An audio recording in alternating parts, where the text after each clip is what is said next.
So hey good morning. I woke up at 8 AM। I know कि बहुत late हो गई है। रीज़न बताती हूँ। आज हमारा क्लास ऑफ है। After that I run straight to filter water.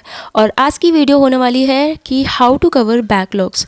तो बहुत सारे लोगों को रहता है कि बैकलॉग होता जा रहा है, क्या करूँ, नेट सिलेक्शन हो पाएगा या नहीं, और 11th पूरा वेस्ट हो गया, या फिर मेरा शुरू के चैप्टर्स रह गए, कुछ खास प्रिपरेशन नहीं हो पाया, लेक्चर्स छूट गया, कैसे कवर करूँ बैकलॉग्स। और आप लोगों को भी पता है कि अगर आपका सिलेबस कवर होगा और टाइम पे सिलेबस कवर होता है, तभी जाकर आपका जो सिलेक्शन का चांसेस है वो बढ़ता है। Hey, let me introduce first. My name is Kalpana. I am second year MBBS student. और अभी मैं अपना स्टडी टेबल क्लीन कर रही हूँ, क्योंकि मेरा खुद का स्टडी स्टार्ट करने के लिए और रीस्टार्ट करने के लिए भी ज़रूरत होता है कि मैं चीज़ों को काफ़ी अरेंज करके रखूँ, अपना स्टडी टेबल क्लीन करके रखूँ। और क्योंकि ये जो स्टेप है ना, मेरे को थोड़ा बूस्ट करती है to continue my study for longer hours. Okay guys, तो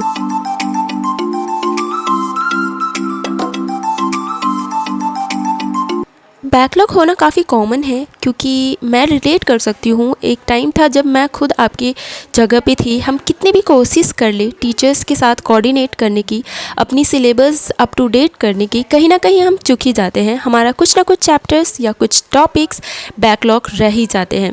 और ये स्पेशली उन स्टूडेंट्स के साथ ज़्यादा होता है जिनका प्रिपरेशन है ऑनलाइन चल रहा है और ऑनलाइन सब्सक्रिप्शन के थ्रू चल रहा है। और अभी आपको पता है कि सारे लोग सेल्फ स्टडी ज़्यादा कर रहे हैं, और जो ड्रॉपर्स होते हैं स्पेशली वो 1 या 2 साल के लिए कोचिंग कर लेते हैं, या फिर 11th 12th कोचिंग कर लेते हैं। उसके बाद उनका जो ड्रॉप ईयर होता है वो सेल्फ स्टडी होता है, और उनका ऑनलाइन सब्सक्रिप्शन के थ्रू स्टडी चल रहा होता है। तो ऐसे केस में बैकलॉग्स होना काफ़ी आम बात है।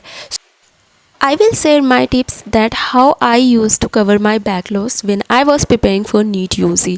तो मैं सारे टिप्स को 4 पॉइंट्स में कवर करने वाली हूँ, जिसमें से कि लास्ट टिप्स बहुत इंपॉर्टेंट है। और वैसे मैं बोलूँगी कि सारे टिप्स काफ़ी इंपॉर्टेंट है गाइस।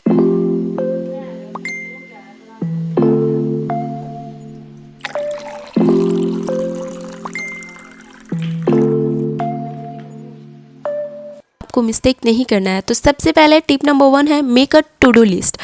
तो टू डू लिस्ट जो है वो आपको उसमें लिखना है कि कौन सा चैप्टर आपका रीसेंट में चल रहा है, और फिर एक चैप्टर जो आपको रिवीजन करना होगा वो लेना होगा, और फिर जो बैकलॉग्स हुए पड़े हैं उसमें से एक टॉपिक या फिर एक चैप्टर आपको कवर करना होगा। तो ये चीज़ आपको टू डू लिस्ट में लिखना है। और टू डू लिस्ट जो है वो एक दिन पहले बना ले सोने से टाइम, या फिर नेक्स्ट डे सुबह उठते के साथ ही, ताकि आपका दिन वेस्ट ना हो। आपको पता नहीं है कि टू डू लिस्ट ना बनाने की वजह से और रैंडमली पढ़ाई करने की वजह से आपका टाइम काफ़ी वेस्ट 2 महीने ऐसे ही निकल जाते हैं। सो आपको पता नहीं है। टिप नंबर 2 है जो है कि आपका रीसेंट जो भी चल रहा है लेक्चर्स, जो भी चैप्टर्स पढ़ाए जा रहे हैं उनको साथ ही साथ करते जाए, टीचर के साथ ही फॉलो करें, उस चैप्टर का रिवीजन करें, उसके MCQs करें। यानी कि आपको टीचर के साथ कोऑर्डिनेट करके चलना पड़ेगा।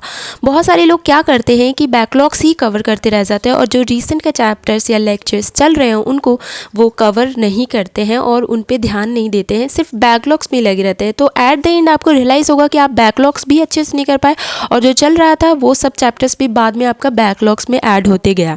सो हमेशा टीचर के साथ कोऑर्डिनेट करें, भले ही आपका बैकलॉग्स कितना भी क्यों ना हो। टिप नंबर 3 है टाइम टेबल का फॉलो करना। तो रिवीजन के लिए 1 आवर रखें और बैकलॉग्स चैप्टर्स के लिए 2 आवर्स। तो आपके रेगुलर स्टडी के साथ साथ आपको अलग से 3 घंटे निकालना ही पड़ेगा हर एक दिन, जिससे कि आपका रिवीजन भी साथ साथ चले और बैकलॉग्स भी कवर होता जाए।